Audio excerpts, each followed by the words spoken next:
Thank you, Reverend Caroline, Reverend Julie, the Academy, and all of you and the congregation for being so welcoming and for me and inviting me. It's very humbling and honored. I'm honored to be part of this dialogue. Okay, so the reading today is from Matthew 13:10-13. Then the disciples came and asked Jesus, "Why do you speak to them in parables?" He answered, "To you it has been given to know the secrets of the kingdom of heaven, but to them it has not been given. For to those who have, more will be given, and they will have an abundance. But for those who have nothing, even what they have will be taken away. The reason I speak to them in parables is that," and here Jesus quotes, "seeing they do not perceive, and hearing they do not listen, nor do they understand." Okay, this is a really striking passage to me because Jesus is asked here why he speaks in parables, which is a good question, right? Because recall at this point, he's spoken at great length in all of these parables, which are these extended analogies, as we learned, these short stories. A lot of them take the refrain of the kingdom of heaven is like, right? The kingdom of heaven is like sowing seed. It is like, as we learned, a mustard seed. It is like mixing yeast with flour. It is like buried treasure. It is like fine pearls. It is like catching fish in the sea. It is like. Jesus keeps explaining what the kingdom of heaven is like without ever saying what it is. The Gospels even point out that he never spoke to the crowds except in parables. That's it. He only communicates in parables to the crowds. And so at this point, where the reading was from, the disciples have very reasonably asked him why. And to make things stranger, Jesus has already explained to the disciples the meaning of one of the parables, the parable of the sower. He does so with this startling clarity and almost literalness, right? Oh, the field means this, the seed means that, the sower is this, and so on, as if he's revealing the answers to a quiz. And yet, he doesn't tell the crowd any of this. He just speaks in parables, in stories. Doesn't this seem precisely backwards? If the disciples are the elect and the elite, shouldn't they be able to handle a little metaphorical thinking? And isn't it the crowd who needs assistance in unpacking these parables? In fact, Jesus says it is just the opposite. His answer to the disciple who asks him that question, "Why do you speak in parables?" it's worth revisiting. He says, "The reason I speak to them in parables is that seeing they do not perceive, and hearing they do not listen, nor do they understand." And this, I think, is an extraordinary answer because it's so counterintuitive. In fact, I think of this answer to the disciple as kind of a parable of its own, right? It's a puzzle, it's a riddle. It doesn't quite sit with us immediately, and so we wrestle with it.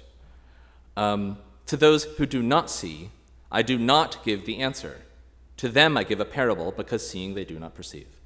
Jesus teaches us, I think, here that stories help us see the truth. They help us see the truth more clearly than simply giving answers. After all, what do we mean when we say answers? Isn't there something kind of deflating about that moment when Jesus just answers the disciple, right? He asks about the parable of the sower, and he says, "Oh, sure, the sower is the Son of Man, okay, the field is the world, right? You're good? Okay, put those on some index cards and off to heaven," right? There's something a little like, oh, okay, that's it. It feels like a cheat. And so I think there's something else going on here, right? Something beyond just what seems to be happening on the surface. In order to see, we need a story, not the unvarnished, bare fact. We might say that the parables are true, if not completely real, right? They don't reflect what's going on in the world, but they are true in a much deeper sense. And that's why they compel me and why I find them so profound, because Jesus is asked questions over and over again that seem to demand facts, a description of the world. How do I get into heaven? What should we do? And instead of giving people a roadmap, he answers with a story. Not to be difficult, I think, and also not to lie, right? A story is not an untruth. A story does not give us a direct, pedantic roadmap of the truth, but instead, I think, kind of a grammar from which we can assemble and reassemble the truth, a field of stars that we can constellate our own pattern within. Stories are alive. right? We know this from the stories in our own lives, in our own families, in our own cultures. They're alive as we are, and their meanings can shift. They allow for debate, for discussion. Stories are unabashedly human, just like we are. You know, St. Augustine has this great quote about the Bible, and I'm paraphrasing. He says, "It is written by humans for humans," right? It is not written for some inscrutable divine intellect. It's written for us, you know, and we're all here on earth stumbling through, trying to figure it out. That's what the Bible is for. It traffics in a language that we can understand. I'm reminded in all of this of one of my favorite thinkers and authors, Mary Lynn Robinson, who in her book, The Givenness of Things, which is an incredible book if you haven't read it, discusses the truth that we receive from, her example is a medical test. She says, yeah, sure, we learn a lot of facts when we see a brain scan or a blood test, right? But do we learn the truth? Do we learn about the life of the person who was tested?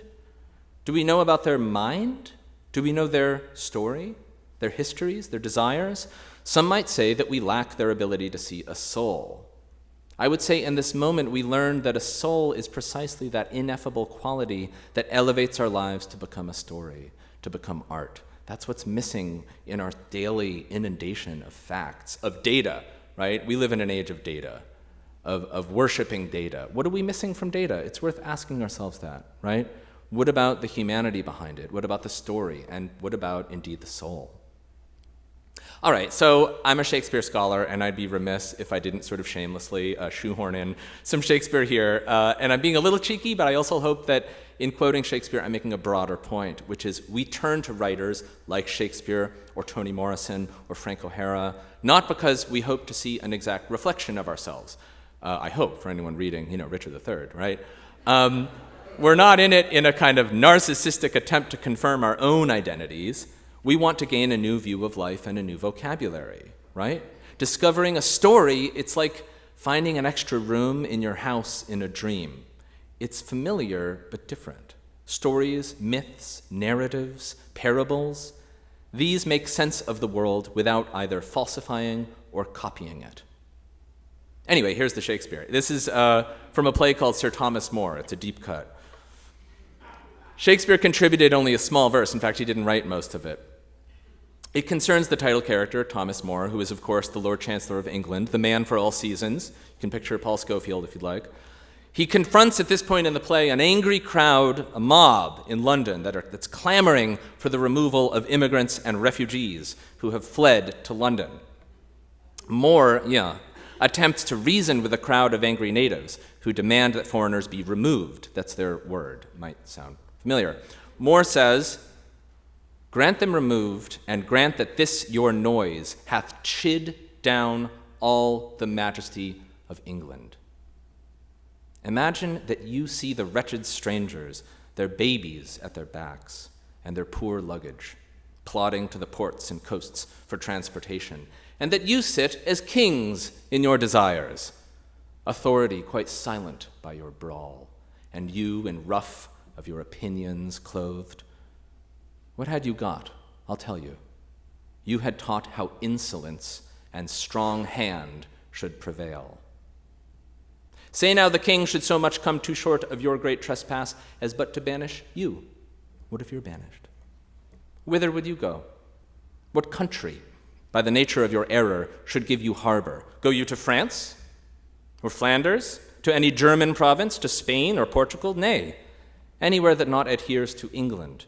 Why, you must needs be strangers. Would you be pleased to find a nation of such barbarous temper that breaking out in hideous violence would not afford you an abode on earth? We see here More, and by extension Shakespeare, turning a fact, refugees are arriving, into a story. These are not statistics. They're not monsters, but people with children. They become a parable. They can mean many things. They stand in for other struggles without losing their particularity. They remain people, but people set adrift in an expanse of meaning rather than fixed as just facts, right? More and Shakespeare keys into our imagination, which is exactly what we suppress when we react only with that brute insolence, as he puts it, and say, no refugees, no immigrants. We're shutting off that part of us, the imagination that thinks these are people, they have stories, right? And in becoming a story, they cause us to reflect. While you may feel like a king now in turning them away, what would you do if you were them? And indeed, many of our ancestors were once them. If you were forced to leave and you found an equally vicious reception on foreign soil, suddenly we're not in the realm of reportage. This is not Shakespeare doing big data. This is a story.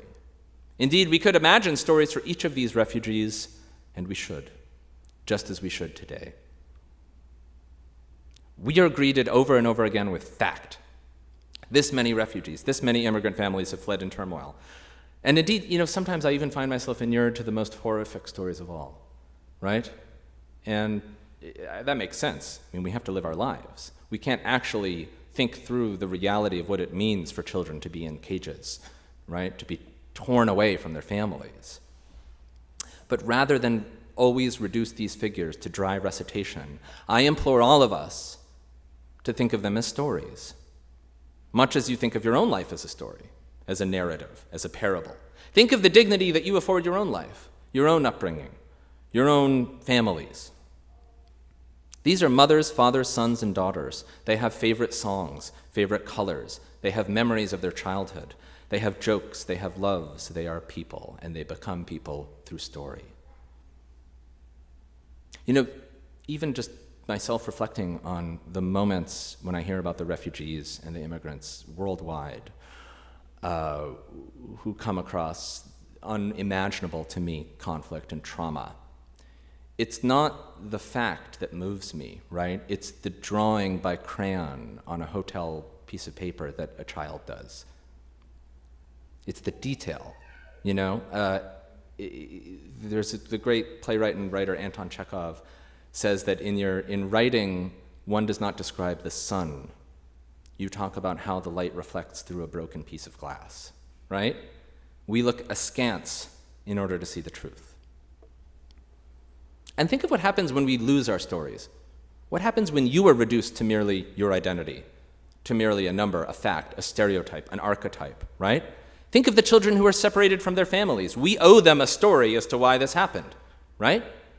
Not just because. We owe our own children a story when we have to confront the fact that this happened. Not that it happened, but why it happened. Because when we start asking why, we have to come up with a reason. And when we come up with a reason, we have to come up with a narrative. And these become people, right? I don't know what the story is yet, I should add. I don't have a way to talk to my own children about this, but I'm going to have to find one.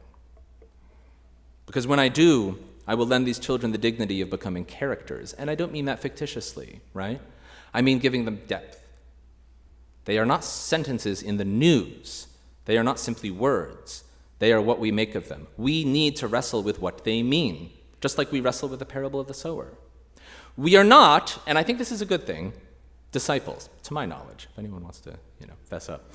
No one is there to tell us exactly what means what.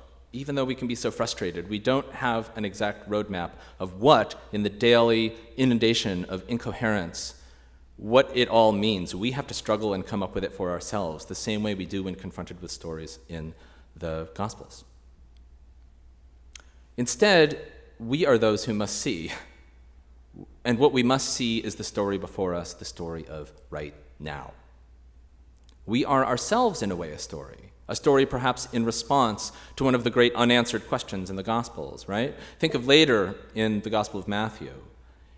It's Jesus who asks an impossible question, much as he has been asked impossible questions over and over, and he answers with a story. He, of course, asked the story at the crucifixion, "O God, my God, why have you forsaken me?" God does not answer, or maybe he does. Maybe he answers with a parable, and we are now living that parable, and we can interpret it as we embody it.